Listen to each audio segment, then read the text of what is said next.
dingue ce qu'il est. Tiens, encore toi. Ordure. T'as de la chance que je sois pressée parce que sinon t'aurais eu droit à un petit sermon sur les sales manières qui détruisent la planète. T'as du bol que je veuille pas rater la photo de classe. Oh! Petite peste! Vous allez m'entendre toutes les trois! Non! La prochaine fois! Ceux qui ont le plus de classe sur les photos sont ceux qui prennent soin de l'environnement. Mince alors!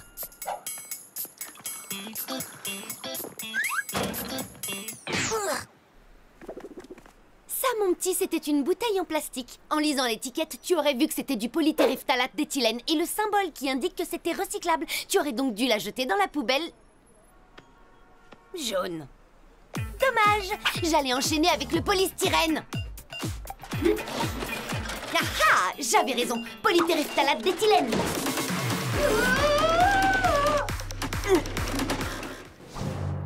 3, 4, vive les arbres! 2, 3, 4, vive les arbres! 2, 3, 4, L'abattage aura lieu demain à 5 heures. on reste là, on bougera plus! On reste là, on bougera plus! Tel cet arbre gigantesque menacé par les banquiers, on bougera plus!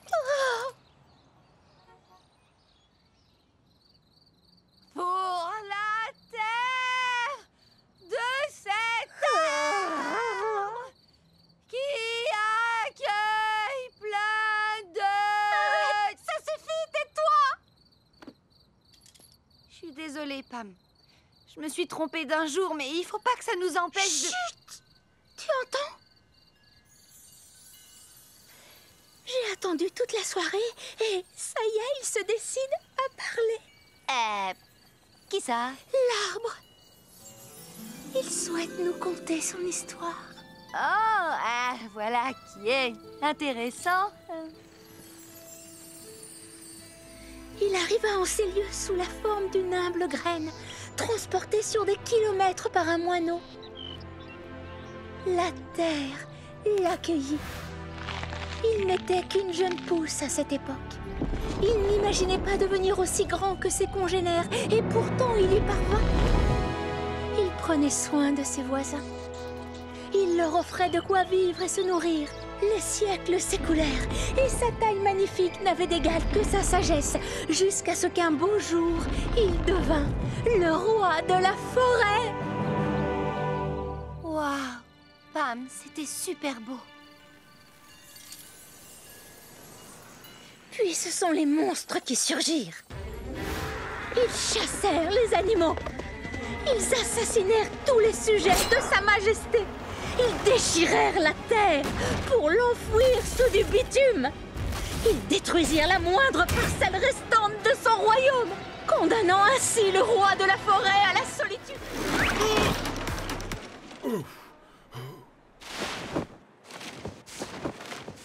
Ah, et puis plus personne reçoit encore du courrier. Les viens! Je vais te recycler!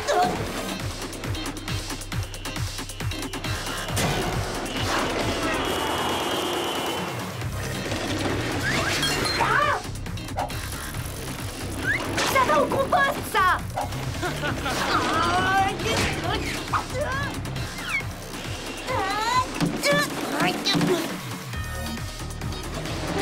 Ils sont fous, ces ados! Mieux qu'une trottinette, la classe! Je rêve! Bouteille à la noire, arrête pas de me glisser entre les doigts! Allez, gars, on va en prendre une. Et 1, 2, 3. Je ne sais pas d'où tu sors, mais ne te mêle pas de ça!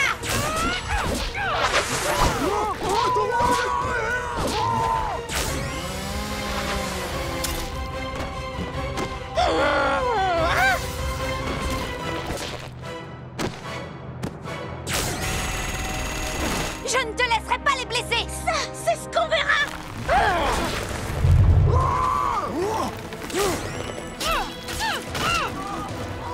Oh, j'ai peur que tu ne sois pas à la hauteur.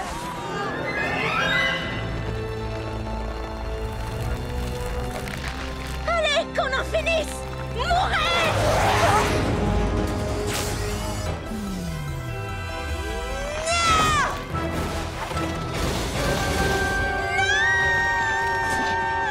Allez, filez!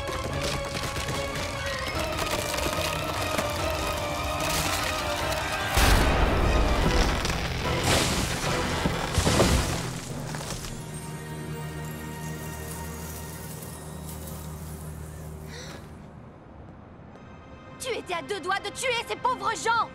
Et toi, tu as tué cet arbre! C'était pas voulu! Tu es indigne de la couleur de la vie, Green Lantern! Et un de ces jours, tu me le paieras très cher!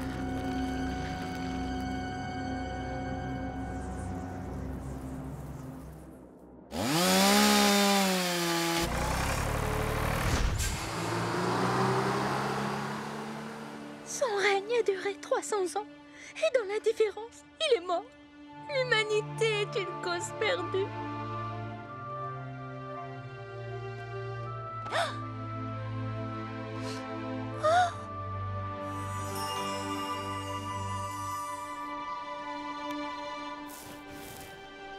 Si tu veux mon avis, les causes perdues n'existent pas. Palmy, je crois que notre amitié s'annonce florissante. Faut pas pousser quand même. Et j'appelle à la barre Congulon la guide alors.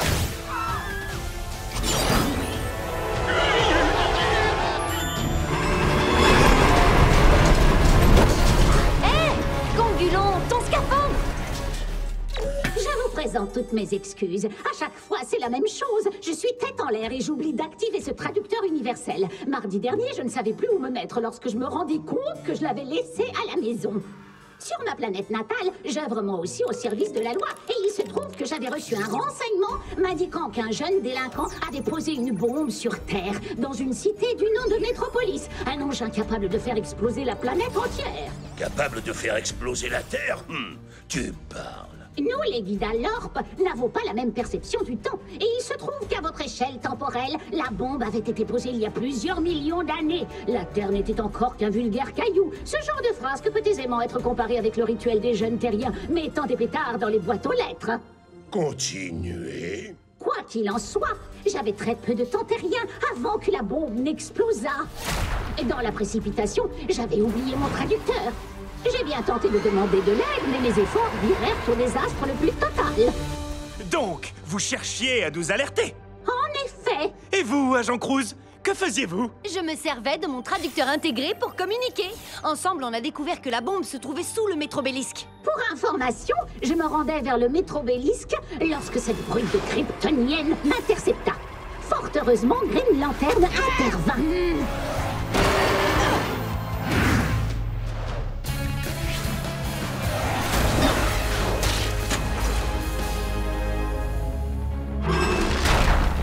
J'eus alors le temps de récupérer l'engin explosif. Malheureusement, à ce moment-là, surgit un bouffon ailé qui s'employa à me chercher querelle. Le temps m'était compté, donc je fis semblant d'être blessé. Et avec l'aide de l'agent Cruz, je parvins à m'éclipser en catimini avec l'engin et le faire exploser dans le vide de l'espace. En gros, si j'avais utilisé mes poings et non ma tête, il n'y aurait plus de terre. En fait, tout cela figure dans son rapport qui, je dois vous l'avouer, était un vrai plaisir à lire. Cher agent Cruz, à la lumière de ce témoignage, nous... Vous me déclarerez non coupable, lirez chaque rapport avant de juger et repenserez la politique qui veut que la violence soit l'unique solution. Soit. Mais pas un mot, Blue Lantern, nous n'en avons pas fini d'en entendre parler. Je rédigerai un rapport sur cette nouvelle politique qui sera tellement long qu'ils décrocheront après le titre.